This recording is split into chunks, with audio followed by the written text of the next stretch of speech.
चलो मैं इसी में करवा दूंगा। शुरू करते हैं। देखो हम लोगों ने कहाँ तक कर लिया था। ट्रेड ट्रेड की बात कर रहे थे। ट्रेड में इंपॉर्टेंट क्या था, इनलैंड ट्रेड होता था अंतर्देशीय, और देश से बाहर भी। देश से बाहर इराक की मेसोपोटामिया सिविलाइजेशन के साथ कैसे पता चला, एक तो हड़प्पा वाली सील्स वहाँ मिली हैं, ठीक है। दूसरा जो उनकी जो स्क्रिप्ट या लिपि है मेसोपोटामिया वाली, वो अपनी की तरह अनडेसिफर्ड नहीं है, ठीक है। अपनी वाली पढ़ी नहीं जा सकी है आज तक, उनकी पढ़ी गई तो उनके रिकॉर्ड्स में सिंधु घाटी सभ्यता को वो मेलुआ कहते हैं, और बीच के दो व्यापारिक सब सेंटर हैं दिलमन और मक्कन, ठीक है। अब ये ट्रेड जो था मेनली किस तरीके का था ट्रेड, ये ट्रेड था कंप्लीटली, ट्रेड था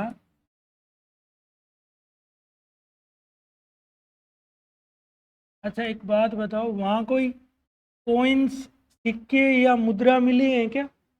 नहीं मिली, कुछ भी नहीं है सिक्के मुद्राएं।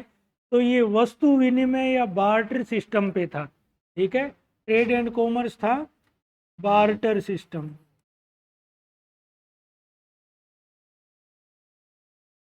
या वस्तु विनिमय प्रणाली पर आधारित।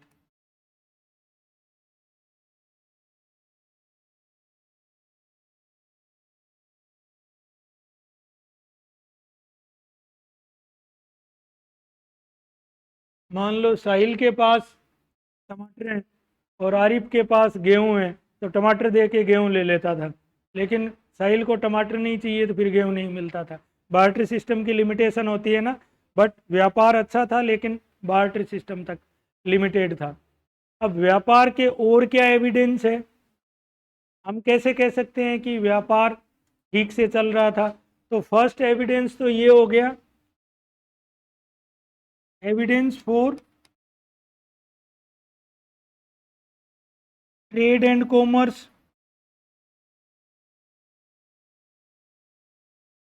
व्यापार वाणिज्य के साक्ष्य।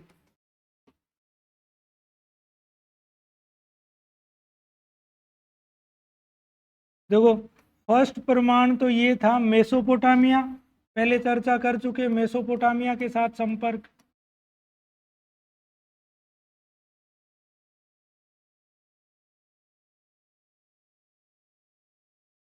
क्योंकि वही मेलुहा दिलमन मक्कन, ठीक है।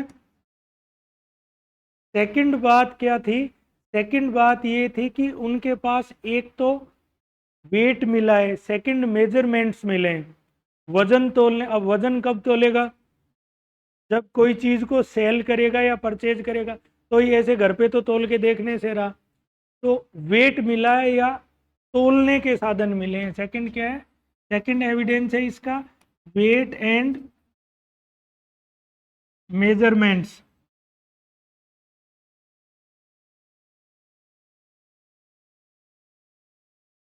तोल व माप, तोल व माप की इकाइयां। अब ये बात बहुत इंपॉर्टेंट है, एक तो जो वेट है या तोल है, इसके लिए वेट या बाट लगभग हर एक जगह मिले हैं।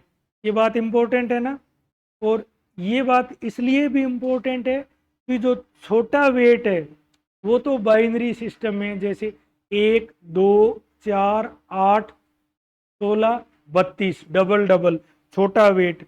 बड़ा वेट है वो 16 के मल्टीपल में है, जैसे इंडिया में थोड़े दिन पहले तक चलता था 16 आना, छटांक, मन, शेर, जो पुराने वाला सिस्टम था उससे भी ये साम्यता रखता है, ठीक है। याद रखना ये बहुत इंपॉर्टेंट है।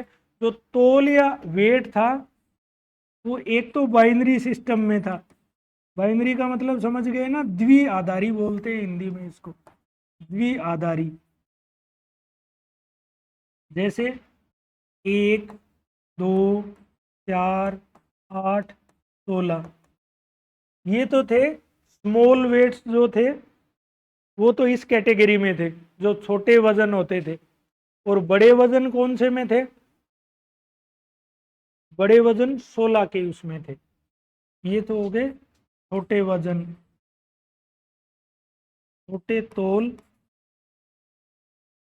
स्मॉल वेट्स, और बिगर वेट्स जो होते थे, बड़े तौल होते थे, वो 16, 32, 64 इसमें थे। ठीक है।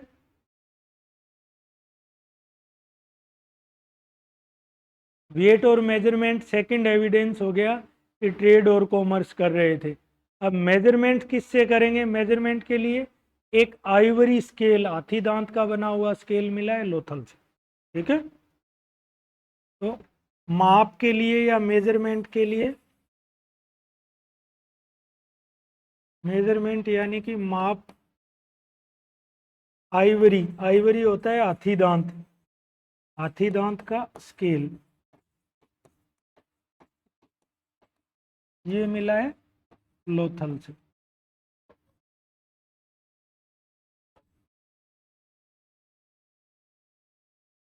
ठीक है।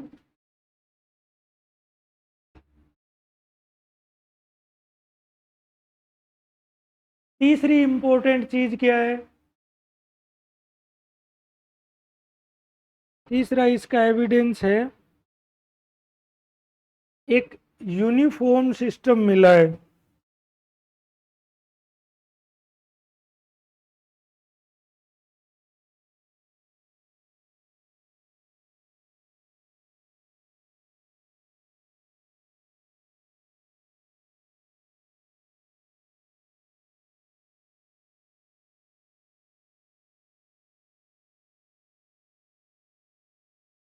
तीसरा इंपॉर्टेंट एविडेंस है मोहर या सील।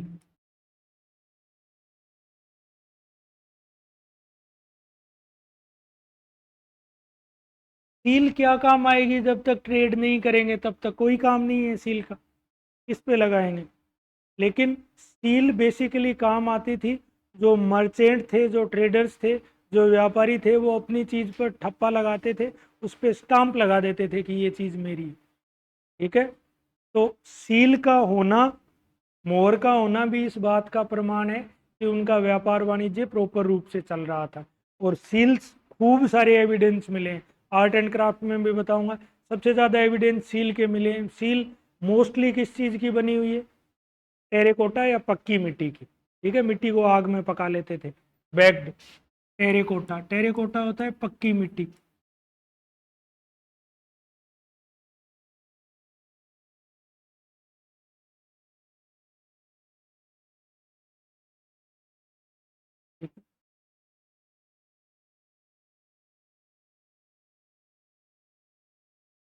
कट टू शॉर्ट, खेती भी करते थे, पर खेती उनका मुख्य काम नहीं था। खेती से इतनी ही करती थे जितने उनसे खुद का काम चल जाए, प्लस जो लोग शहरों में रह रहे हैं उनका काम चल जाए। सिंपल सी खेती थी।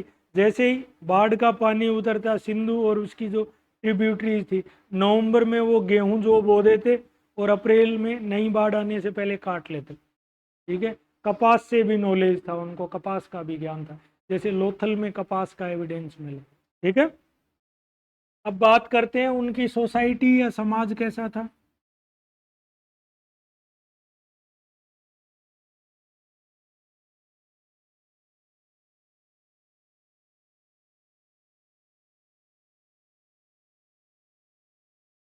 देखो, इसमें दो तीन चीजें हैं। फर्स्ट तो ये कहते हैं इगेलिटेरियन सोसाइटी थी। इगेलिटेरियन मीन्स समतामूलक समाज था। क्या पता समतामूलक समाज था?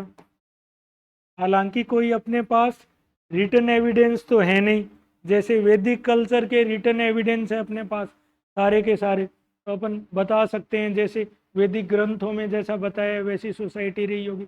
लेकिन यहाँ सिर्फ अनुमान लगाया जा सकता है कि जाति व्यवस्था जैसी कोई चीज़ थी नहीं, क्योंकि कुछ मंदिर जैसे कोई भी एविडेंस नहीं मिले। ठीक है।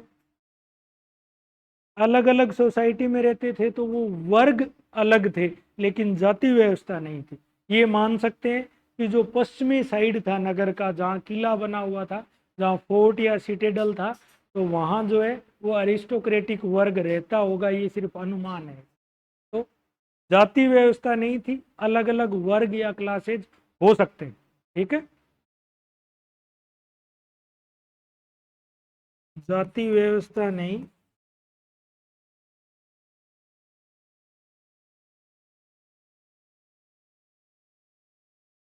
अलग अलग वर्ग हो सकते हैं। और इसका कारण इसको यही कहेंगे, एक तो जो पश्चिमी भाग था या जो सिटेडल या फोर्ट वाला पार्ट था, वो तो वहां तो रहते थे पॉलिटिकल क्लास, और जो ईस्टर्न जो पार्ट था या पूर्वी भाग था, वहाँ कॉमन पीपुल रहते होंगे। क्योंकि वो जो कॉमन पीपुल है ना, उनके सबके मकान ऑलमोस्ट एकदम एक जैसे हैं, इसलिए हम मान रहे हैं कि वहाँ कोई जाति व्यवस्था नहीं रही होगी। जैसे ताम्रपाषाण पढ़ रहे थे, ताम्रपाषाण में देमाबाद में और तो सब झोंपड़ियाँ हैं, एक गोलाकार बड़ा घर मिला है जिसमें 5-6 कमरे हैं। उसका मतलब क्या हुआ, वो मुखिया का घर रहा होगा। लेकिन यहाँ सेम एक जैसा पैटर्न है, सारे के सारे शहरों में जो पश्चिमी टीला है या जो वेस्टर्न सिटेडल पार्ट है, उसमें बड़ी बिल्डिंग्स हैं और पब्लिक बिल्डिंग्स हैं, उसमें ग्रेनरी हो गया, ग्रेट बाथ हो गया, अन्नागार, स्नानागार, वो जो जो एक ग्राउंड है वो हो गया, डॉकयार्ड हो गया। ठीक है, वो सारे के सारे, और पश्चिमी भाग के मकान एकदम एक जैसे सबके। तो सामान्य लोग, मतलब ज्यादा कोई क्लासिफिकेशन या रिजिड सोसाइटी नहीं थी। ठीक है, सेकंड ये मानते हैं कि मैट्रियार्कियल सोसाइटी थी, मात्र सत्तात्मक समाज था। अब ये सारे अनुमान है, मात्र सत्तात्मक समाज, मैट्रियार्कल। अब मैट्रियार्कल सोसाइटी कैसी थी, क्योंकि मदर गोडेस की काफी सारी फिगरीन मिली है। ठीक है, तो ये मान सकते हैं कि हो सकता हो, ये सिर्फ अजम्पशन है, ये सिर्फ अनुमान है, श्योरिटी से नहीं कह सकते। मदर गोडेस की खूब सारी वहाँ मूर्तियां ऐसी मिली है, जैसे स्पेशली हड़प्पा में एक ऐसी मूर्ति मिली है जिसमें एक औरत के गर्भ से और पौधा निकलता हुआ दिखाया जा रहा है, उसको मातृ देवी या गोडेस ऑफ क्रिएशन बोलते हैं। ठीक है ना, तो ऐसा मान सकते हैं कि वहाँ मातृ देवियों की पूजा हो रही थी, तो मातृ सत्तात्मक समाज था। ठीक है,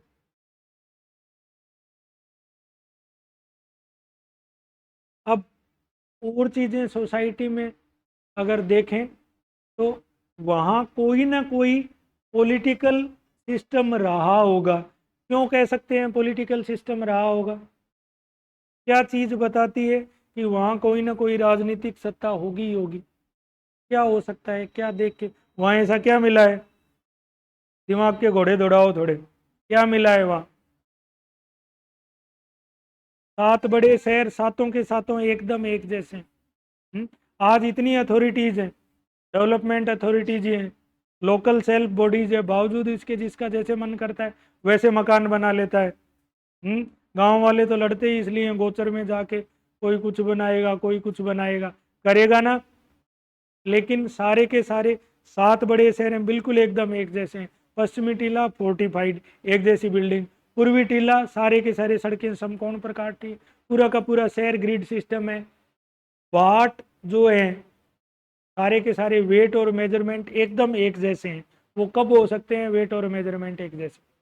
जब कोई ना कोई उन चीज़ों को रेगुलेट करे तभी तो है, नहीं तो रेडी वाले नहीं लेके घूमते, वो बाटा लेके कहेंगे भाई 1 किलो ही समझो इसको, है ना। तो दुकानदार नहीं कर पाते, क्योंकि कोई ना कोई चीज़ रेगुलेट कर रही है। तो ये जो सारी की सारी यूनिफॉर्मिटी है, ये यूनिफॉर्मिटी क्या बताती है कि कोई ना कोई पॉलिटिकल सिस्टम रहा होगा, लेकिन किन के हाथ में था वो श्योरिटी से कह नहीं सकते। तो अनुमान लगाते हैं कि पुरोहितों के हाथ में रहा होगा। क्यों?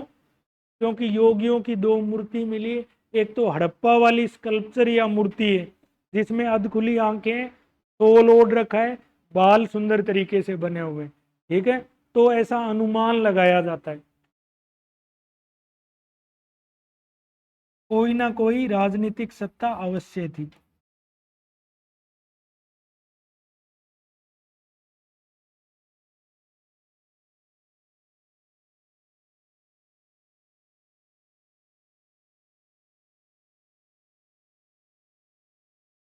सम political power was in existence. और इसके प्रूफ क्या है?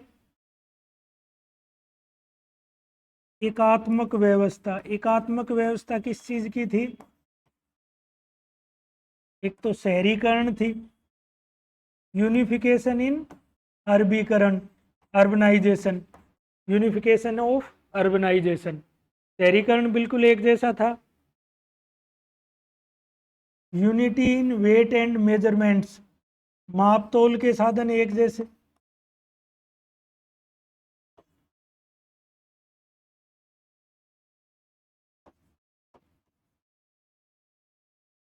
माप तोल में एकदम साम्यता थी। अब ये राजनीतिक सत्ता किसके हाथ में हो सकती है? ऐसा अनुमान है सिर्फ, संभवतः पुजारियों के हाथ में, या पुरोहित या ब्राह्मण वर्ग के हाथ में, संभवतः।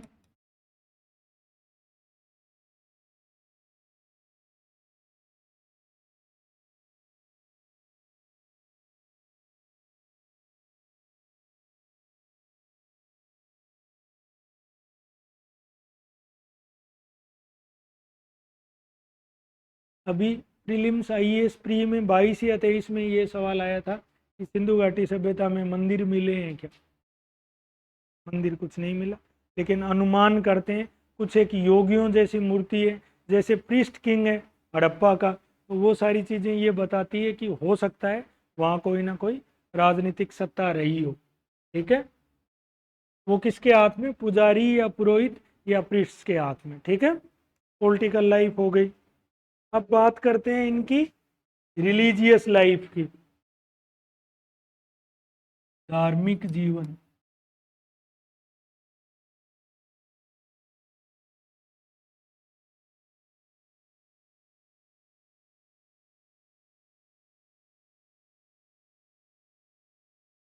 देखो, दुनिया की ऐसी कोई एंशियंट सिविलाइजेशन है नहीं, ये मानव का मूल स्वभाव है कि वो अपने से शक्तिशाली कोई ना कोई चीज खोजता ही खोजता है। पूरी दुनिया में एक सिंगल ऐसी सोसाइटी नहीं है जो ईश्वर को नहीं मानती है। ठीक है, तो यहाँ के जो धार्मिक जो विश्वास है वो अपने को कैसा पता चलेगा? स्क्रिप्ट तो अपन पढ़ नहीं पाए, तो सारे के सारे अनुमान है, और अनुमान हमारे किस चीज पे बेस्ड है? जो एक्सकेवेशन या उत्खनन में जो सामान मिला है उस पे बेस्ड है। तो एक्सकेवेशन में क्या क्या मिला है? सबसे पहली बात तो ये है कि मदर गोडेस की बात करते हैं ना, मातृ देवी की पूजा। अब उनके रिलीजन में खूब सारी चीजें थी, एक एक करके सब पे विचार करते हैं। ठीक है, ये सारे के सारे अनुमान है। मातृ देवी की पूजा, वर्शिप ऑफ मदर गोडेस।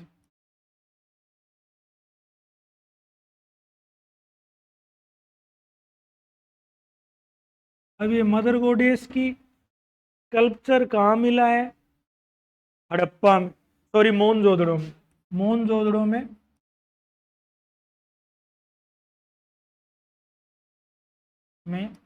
मातृ देवी की मरण मूर्ति मिली है। मरण मूर्ति का क्या मतलब होता है? मिट्टी की मूर्ति का।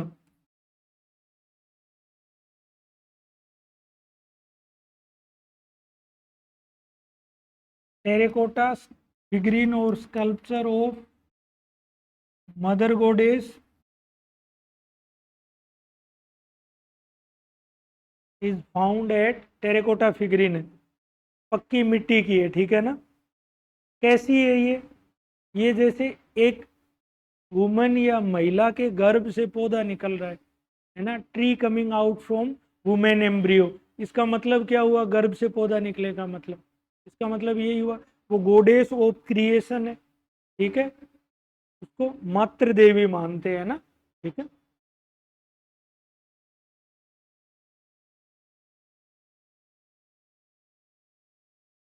मातृ देवी के गर्भ से पौधा निकलता हुआ दिखाया है।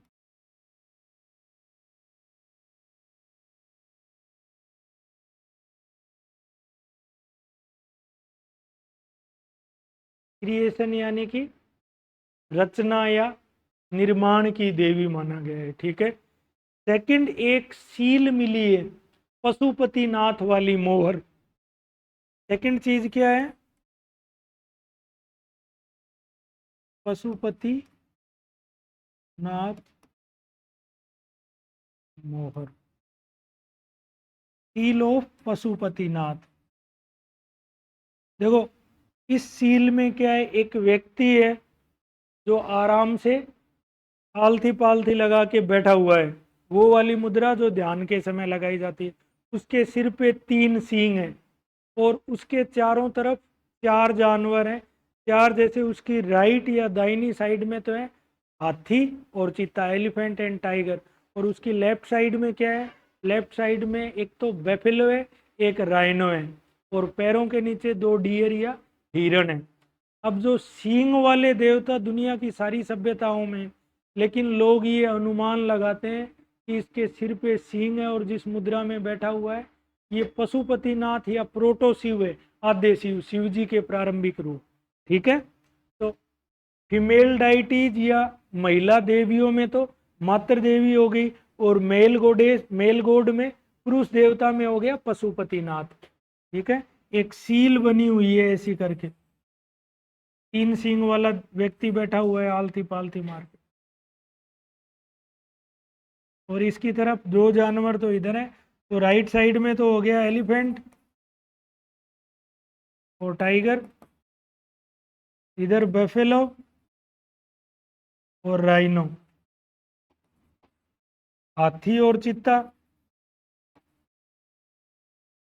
इधर भैंस और गैंडा, और नीचे 2 हिरण है पैरों के पास में। तो वो मातृ देवी की भी पूजा करते थे, पुरुष देवता की भी पूजा करते थे। ठीक है, इसके अलावा क्या चीजें मिली हैं जो हर एक पुरानी सभ्यता में मिली? इसको जैसे प्रोटो शिव कह देते हैं ना, आद्य शिव। आद्य का मतलब समझते हो ना, प्रारंभिक। अब ये अनुमान है सिर्फ।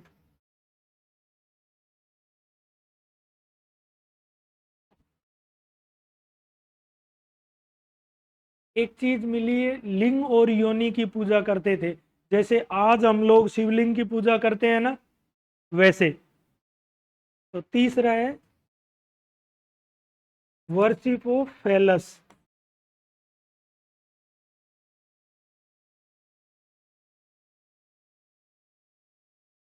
लिंग योनि की पूजा।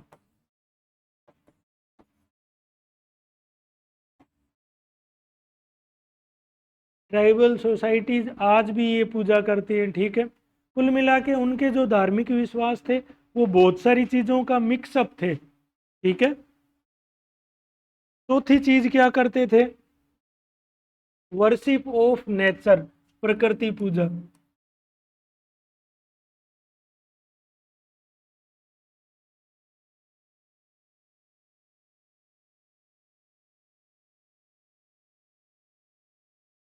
प्रकृति पूजा में क्या क्या आ जाता है? पेड़ पौधों की वो पूजा करते थे।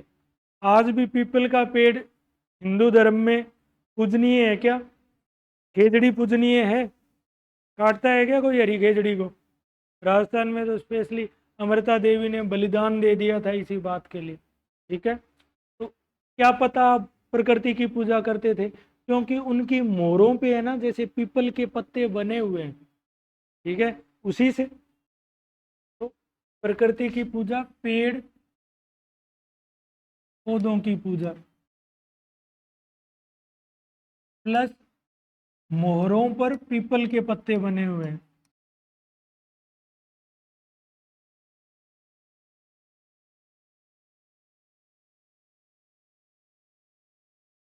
Leaves impression were found on seals. ये उनका इस प्रकार मिला जुला था। अब इसमें सबसे अहम बात है, कोई मंदिर मिला है क्या? सबसे अहम बात जो है, कोई मंदिर नहीं मिला।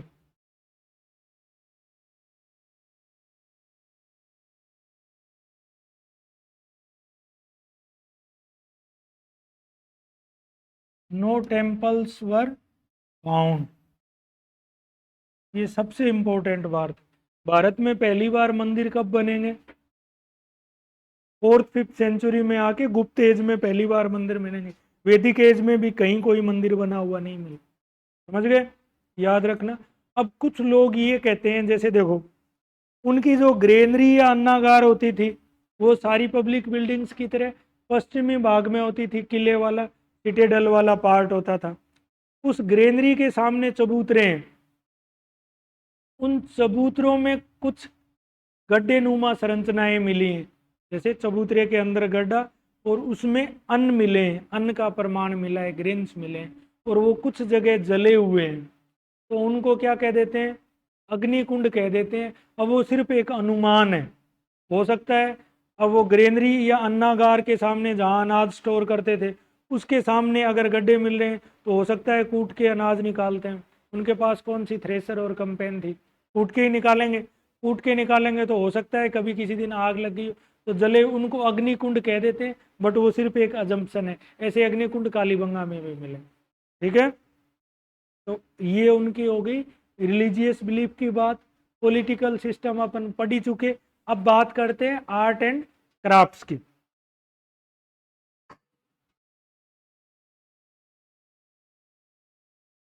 आर्ट एंड क्राफ्ट,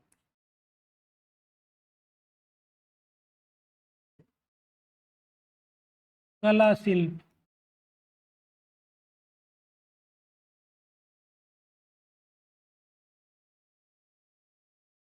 ठीक है, आर्ट एंड क्राफ्ट में सबसे पहली चीज तो आएगी, वो ब्रोंज एज थे, कांस्य युगीन सभ्यता थी। कांस्य का काम कैसा था उनका। आर्ट एंड क्राफ्ट में फर्स्ट चीज आ जाएगी मेटलर्जी। मेटलर्जी को कहते हैं धातु कर्म।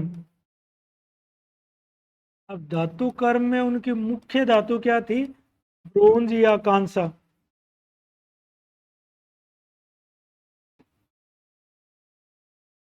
ब्रोंज या कांसा हुई। ठीक है, अब ब्रोंज के सुंदर कला के नमूने क्या मिले हैं, मोहनजोदड़ो वाली डांसिंग गर्ल। अब उसको डांसिंग गर्ल नाम दे दिया।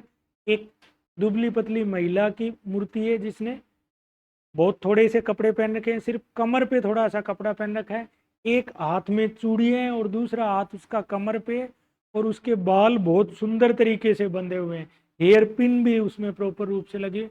तो वो जैसे खड़ी है उसको देख के ये लगता है कि इसे डांसिंग फॉर्म में जैसे कुछ इस तरीके से खड़ी हुई हो, कुछ इस तरीके से, जैसे हाथ सीधा और एक हाथ कमर पे, तो ये लगता है वो नर्तकी है। तो ये मिली कांसे की नर्तकी, कांसे की नर्तकी या ब्रोंज डांसिंग गर्ल, ये मिली है अपनी मोहनजोदड़ो में।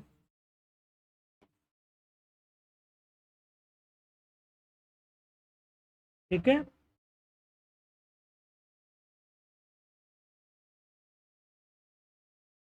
और भी, हालांकि वो शांति प्रिय लोग थे, लेकिन शांति प्रिय थे तो ऐसा भी नहीं था भी हथियार उनको कोई लेना देना ही नहीं था। कुछ टूल्स और वेपन्स भी मिले हैं उनके पास, कांसे के, है ना। टूल्स में और वेपन्स में बेसिकली कुल्हाड़ी है उनके पास, एक्सेज है ना। तो कुछ औजार हथियार, टूल्स एंड वेपन्स भी।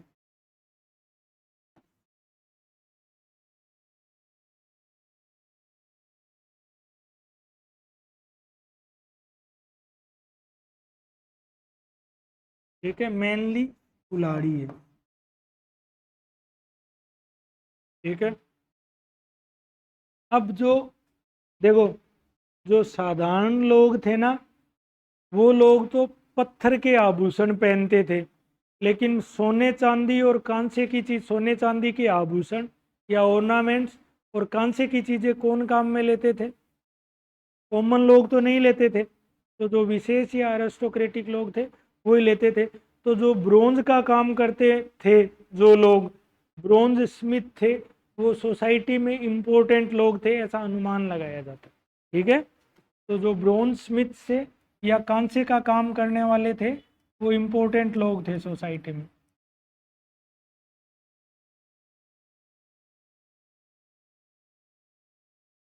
अब इसके अलावा और कौन कौन से काम थे? देखो, एक तो बड़ी बड़ी इमारतें जो बनाते थे तो उनको क्या कह देते हैं? मिस्त्री या राजगीर कह देते हैं, मैसन्स।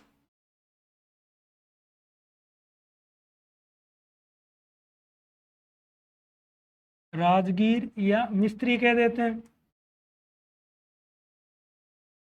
एक है ना, कपड़े से वो परिचित थे, सूती कपड़े के अवशेष मिले खूब सारी जगह, तो जो वीवर या जो बुनकर होते हैं, ठीक है, क्योंकि एक जो स्पिनिंग व्हील जो होता है या स्पिनिंग हैंडल मिला है पक्की मिट्टी का, जो कपड़ा बुनने के काम में आता है, तो जो वीवर्स को क्या कह देंगे? जुलाहा। और कौन लोग हो गए? एक इंडस्ट्री में क्या मिला है, जैसे चनूदड़ों की, चनूदड़ो इंडस्ट्रियल सिटी था ना, पाकिस्तान सिंध वाला, तो बीड्स मेकिंग या मनकों का निर्माण, जो वो इम्पोर्टेंट, तो बीड मेकर थे या मनके बनाने वाले भी ये क्राफ्ट्स में आते हैं, बीड मेकर, मनके बनाने वाले।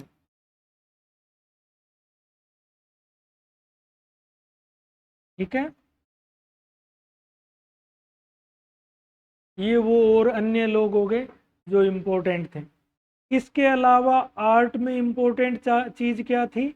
उनकी सील्स थी, ठीक है, सील्स या मोहरे, ये भी आर्ट एंड क्राफ्ट में आ जाएगी। मेनली किस चीज की मोहरे मिली हैं? पक्की मिट्टी या टेरेकोटा की?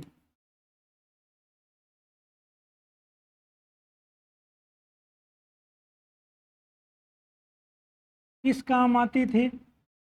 To stamp their goods by merchants, व्यापारियों द्वारा अपने चीज की पहचान हेतु।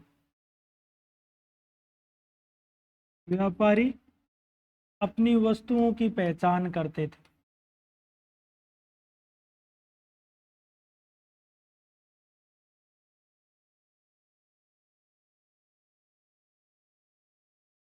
और इम्पोर्टेंट बात, जो हड़प्पन स्क्रिप्ट है उसके सारे के सारे नमूने, ऑलमोस्ट सारे नमूने कहाँ मिले? इन्हीं सील्स पे ही मिले हैं, ठीक है ना, तो लिखो, हड़प्पाई लिपि के अधिकांश नमूने मोहरों पर ही मिले हैं।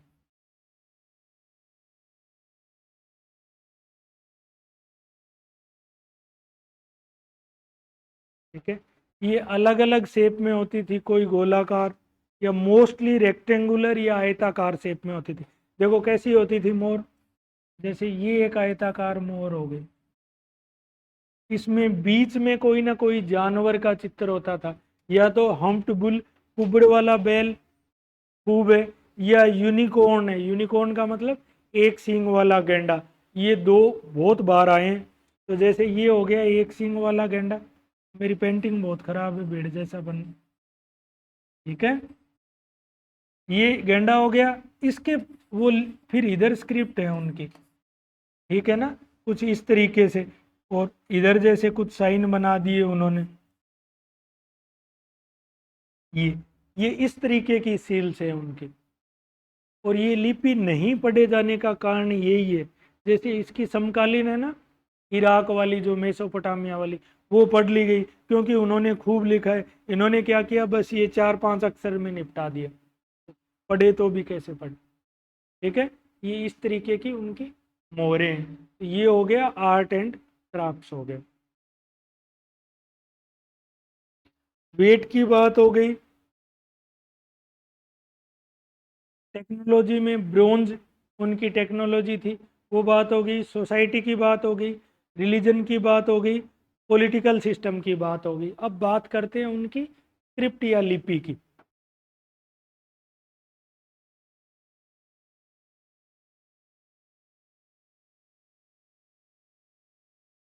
देखो, एक चीज तो मैं बता चुका, उनकी लिपि के अधिकतम नमूने कहाँ मिले हैं? कहाँ मिले? मोहरों पर मिले। लिपि के अधिकांश नमूने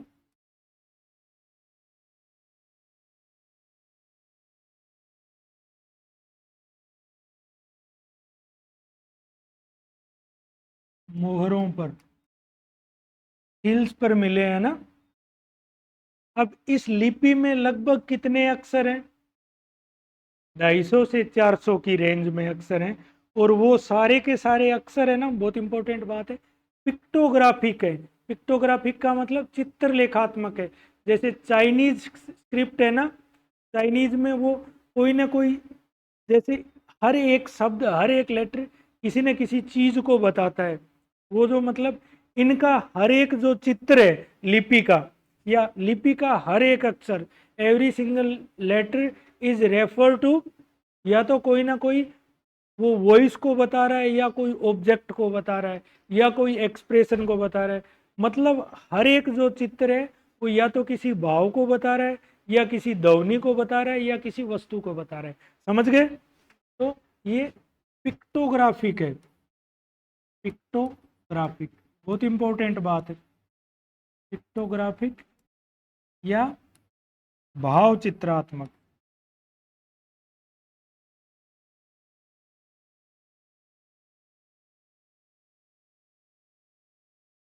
लिख लो, हड़प्पा की लिपि भाव चित्रात्मक है, अर्थात हड़प्पा की लिपि भाव चित्रात्मक है, अर्थात प्रत्येक अक्षर किसी भाव, ध्वनि, भाव, ध्वनि या वस्तु को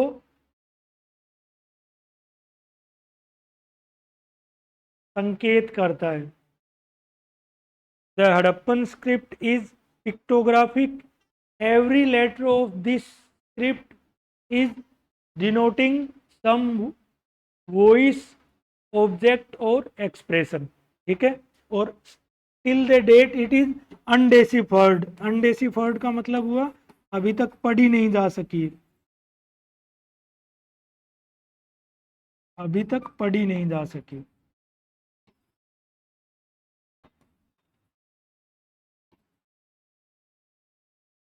पढ़ी नहीं जा सकी है। और लास्ट बात ये है कि ये अपने आप में यूनिक है, अपने आप में यूनिक है, विशिष्ट है। इसका मेसोपोटामिया है जो इसकी कंटेम्प्रेरी है, या जो इजिप्ट वाली है, उन उस स्क्रिप्ट से कोई लेना देना नहीं है, वो पढ़ी गई, उनसे कोई लेना देना नहीं।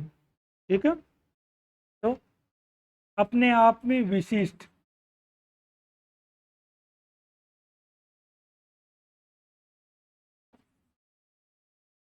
समकालीन सभ्यताओं से कोई साम्यता नहीं। समकालीन मेसोपोटामियाई